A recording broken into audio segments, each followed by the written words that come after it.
നിങ്ങളുടെ favourite shows ഇനി ഒരിക്കലും മിസ്സാവില്ല. ഇപ്പോൾ C5 കാണും നിങ്ങളുടെ ഫേവറേറ്റ് ഷോസ് തികച്ചും സൗജന്യമായി. മോളെന്താ വൈകിയേ? അത് ഇന്നലെ കണിമംഗലത്ത് കള്ളം കയറി. എന്നിട്ട് അവര് കൊറേ പേരുണ്ടായിരുന്നു മാഡം. ഈ കുറവാ സംഘം എന്നൊക്കെ പറയില്ലേ, അവരാന്നാ പറയുന്നേ. ആർക്കെങ്കിലും എന്തെങ്കിലും പറ്റിയ മോളെ? വരുണിന്റെ ചെറിയച്ഛന്റെ ഒരു മകനുണ്ട്, ഗൗതം. അയാളുടെ തലയ്ക്ക് അടിയേറ്റിട്ടുണ്ട്. അയാള് ഇപ്പൊ ഹോസ്പിറ്റലിലാ. വല്ലാത്തൊരു കാലമാ. ആൾക്കാരുടെ ജീവനും സ്വത്തിനും ഒന്നും ഒരു സുരക്ഷയുമില്ല. മോൾ ഇവിടെ ഇരിക്കാം. അല്ല, കുഴപ്പമില്ല.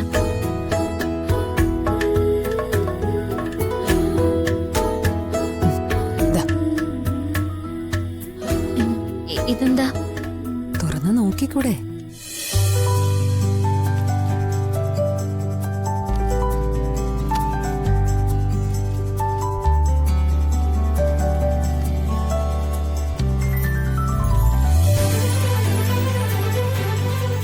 ഇതെന്തിനാ ഇപ്പൊ ഡ്രസ്?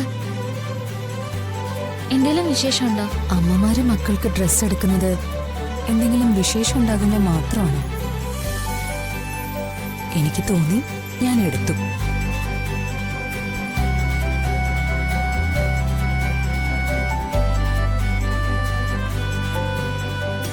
പിതാ മാഡത്തിന്റെ അടുത്ത് വന്നിരിക്കുമ്പോ എനിക്ക് കിട്ടുന്ന സന്തോഷം എന്താ? എന്നെ പ്രസവിച്ചു എന്ന് പറയുന്ന ആളുടെ അടുത്ത് നിൽക്കുമ്പോ ഇങ്ങനൊന്നും തോന്നുന്നില്ലല്ലോ എനിക്ക്.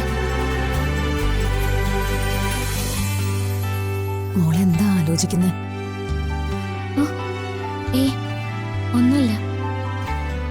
ഈ സ്നേഹത്തിനൊക്കെ എനിക്ക് അർഹതയുണ്ടോന്നാ. നിനക്കല്ലാതെ വേറെ ആർക്കാ? എന്റെ ശ്വാസം തന്നെ ഇപ്പൊ നീയല്ലേ? മോളെ, ഫിദ രാധികയുടെ കാര്യം പറഞ്ഞോ? ഇല്ല, പറയാൻ തുടങ്ങുമായിരുന്നു.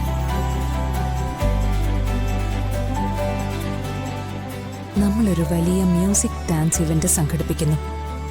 സാധാരണ ചെയ്യും പോലെ അല്ല, ഒരുപാട് വലിയ ഗസ്റ്റുകളെയൊക്കെ വിളിച്ച് നമ്മുടെ ഒരു പ്രസ്റ്റീജിയസ് പ്രോഗ്രാം.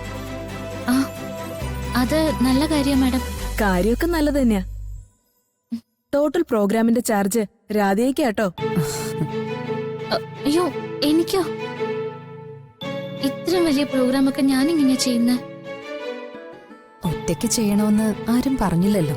മോളും കുട്ടികളും കൂടി പെർഫോം ചെയ്യുന്നു. ആളുകൾക്ക് നമ്മളൊരു വിരുന്നൊരുക്കുന്നു, അത്ര തന്നെ. മാഡം, ഞാൻ പെർഫോം ചെയ്തോളാം. പക്ഷെ ഈ വലിയ വലിയ ചുമതലകളൊന്നും വേണ്ട. ഇതെന്റെ മോളുടെ കഴിവ് തെളിയിക്കാൻ ഞാൻ ആരംഭിക്കുന്ന പ്രോഗ്രാമാ. തിടുക്കമൊന്നും വേണ്ട, പ്രാക്ടീസ് ആരംഭിച്ചാ മതി. ഓരോന്നോരോന്നായിട്ട് നമുക്ക് ചെയ്യാം.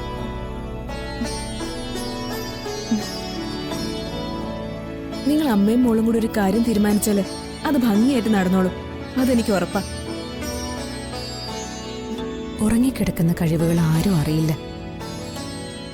മറിച്ച് അവയെ തട്ടി ഉണർത്താൻ നമുക്ക് പറ്റണം. ഈ മ്യൂസിക്കൽ ഇവന്റ് നിനക്കുള്ളതാ. ലോകം നിന്നെ അംഗീകരിക്കാൻ.